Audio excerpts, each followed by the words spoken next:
आप सबको जय मसीह की। सुबह के समय में एक वचन अध्ययन करेंगे जो यशायाह की पुस्तक 48वें अध्याय के 11वें वचन से है। अपनी महिमा मैं दूसरों को नहीं दूंगा। 1016 से लेकर 1035 तक इंग्लैंड के ऊपर शासन करने वाले व्यक्ति थे डैनिश राजा कन्यूट। ये अपनी महिमा के बारे में, अपनी ताकत के बारे में जिसे कभी कोई नहीं हरा सकता था, और अपने शासन के बारे में अपनी प्रजा से और अपनी मंत्रियों से सुन सुनकर थक चुके थे।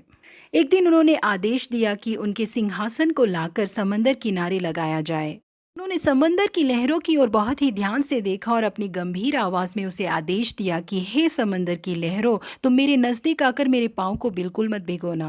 उन्होंने जितना अधिक आदेश दिया कि वो समंदर की लहरें आकर उनके पांव को भिगोए ना, उतनी ही अधिक लहरें आकर उनके पांव को भिगोने लगी। उनके आदेश को सुनकर ना ही समंदर की लहरें घबराई और ना ही उनके आदेश का पालन किया। राजा ने अपने सेवकों की ओर देखा और कहा कि तुम लोग मेरी हद से ज्यादा तारीफ करते हो, लेकिन ये समंदर की लहरें मेरी आदेश का बिल्कुल भी पालन नहीं कर रही। और इतिहासकारों का कहना है कि उस दिन के बाद से उस राजा ने उस मुकुट को नहीं पहना, उसे ले जाकर उन्होंने यीशु मसीह के सिर पर रख दिया। जी हाँ, प्रिय परमेश्वर के लोगों, इस दुनिया में रहने वाले कितने भी महिमा और सामर्थ से भरा हुआ राजा ही भला क्यों ना हो, परमेश्वर ने जिस प्रकृति की रचना की है वो कभी भी उस राजा के अधीन होकर नहीं चलेगी।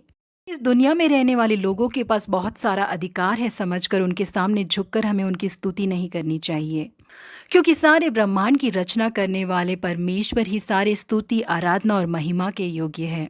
प्रेरित यूहन्ना ने जो दर्शन देखा उसमें 24 प्राचीन सिंहासन पर बैठने वाले के सामने गिर पड़े, उसे जो युगायुग जीवित है प्रणाम करके, और वे अपने अपने मुकुट सिंहासन के सामने यह कहते हुए डाल दिए, हे हमारे प्रभु और परमेश्वर, तू ही महिमा और आदर और सामर्थ के योग्य है, क्योंकि तू ही ने सब वस्तुएं सृजी और वे तेरी ही इच्छा से थी और सृजी गई।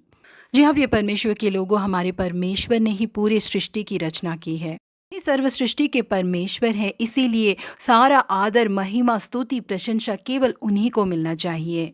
प्रभु आप सबों को आशीषित करे। Have a blessed day.